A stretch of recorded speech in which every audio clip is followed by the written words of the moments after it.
Cette semaine, le magazine Environnement parcourt le fleuve Niger, qui fait l'objet d'attention de la part des pays qu'il traverse, car le fleuve est en danger. Puis nous nous pencherons sur les biocarburants montrés du doigt en cette période d'émeute de la faim. Alors que certains les voient responsables de la famine qui s'annonce, nous verrons quelles sont leurs parts réelles dans cette crise. Ce sera le dossier de la semaine. Le fleuve Niger est en danger. Les présidents des 9 pays traversés par les eaux du 3e plus grand fleuve d'Afrique se sont réunis le mois dernier à Niamey pour voter une charte de l'eau et un programme financier indispensable à la sauvegarde du Niger. Baisse de la pluviométrie, ensablement, pression démographique, disparition des poissons, accumulation de déchets industriels, autant de facteurs qui conduisent actuellement le fleuve à une mort lente et qui menacent plus de 110 millions de personnes vivant sur ses berges. Dans son vote de programme de sauvegarde, le sommet d'urgence a également pris en compte le fait que la population vivant dans le bassin va doubler d'ici à 2025.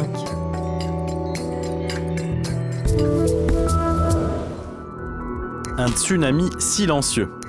En faisant référence à la catastrophe de 2004, le Programme alimentaire mondial espère alerter sur les émeutes de la faim qui ont lieu en ce moment un peu partout aux 4 coins du monde.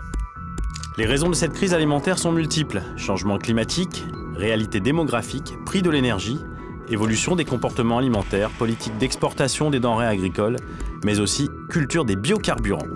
Présentés il y a encore 2 ans comme les sauveurs de la planète, les biocarburants sont désormais désignés comme les affameurs des pays pauvres puisqu'ils monopolisent des sols jusqu'alors consacrés à l'alimentaire. Les biocarburants menacent-ils vraiment la stabilité alimentaire du monde? C'est le dossier que nous allons maintenant développer.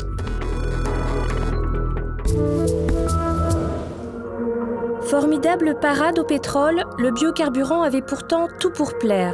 Meilleur contre l'effet de serre, moins polluant et surtout infini car renouvelable au fil des saisons et des cultures. La France voit grand et propose d'incorporer 7% de biocarburant dans les moteurs pour 2010. Un argument qui a séduit beaucoup d'agriculteurs de matières premières dans l'Hexagone. En 2005, j'ai décidé de transformer ma production de colza finalement en huile et en tourteau.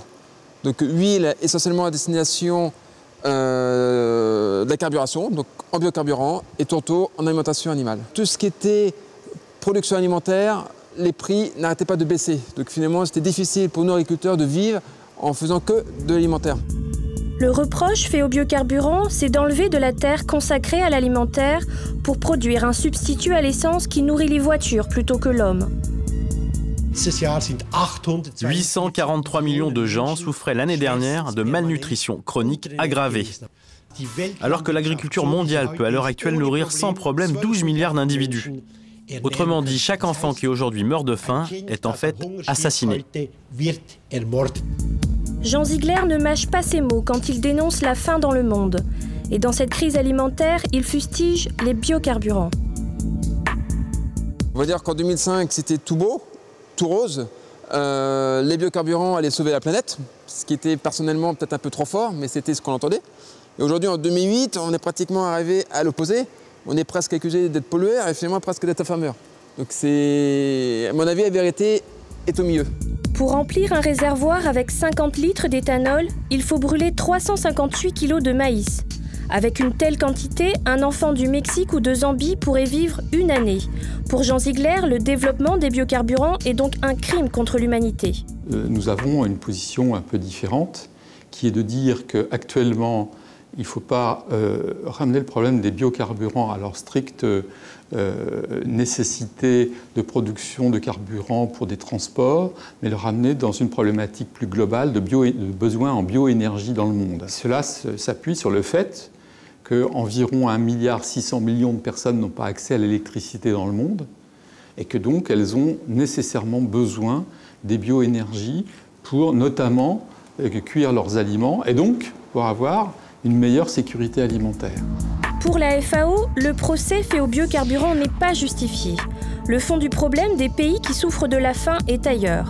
Il s'agit d'un désinvestissement dans le secteur agricole depuis de très nombreuses années, depuis une vingtaine d'années. Il faut absolument réagir, et réagir non seulement sur le court terme, dans le cadre de l'aide alimentaire qui est absolument nécessaire pour venir en aide immédiate auprès des populations les plus démunies, mais surtout investir dès maintenant pour la campagne 2009 et les suivantes. L'avenir est peut-être alors dans la 2e génération des biocarburants. L'idée des scientifiques, c'est d'utiliser l'intégralité de la plante et non plus une petite partie comme c'est le cas actuellement. Ça, pourquoi c'est beaucoup plus intéressant? Parce qu'on a des bien meilleurs rendements. Plutôt que d'utiliser que les grains du maïs, si on utilise toute la plante, c'est mieux, d'une part. Et d'autre part, parce que ça permet d'utiliser des plantes qui sont moins en concurrence pour de l'alimentation. Cette technologie, les industriels pensent pouvoir la mettre sur le marché dans une dizaine d'années, et ainsi ne plus mettre en péril la stabilité alimentaire. Mais malgré le développement des biocarburants nouvelle génération, l'indépendance énergétique mondiale ne sera pas atteinte. Protéger l'environnement et nourrir les peuples, voilà les défis urgents que l'homme devra relever dans les prochaines années.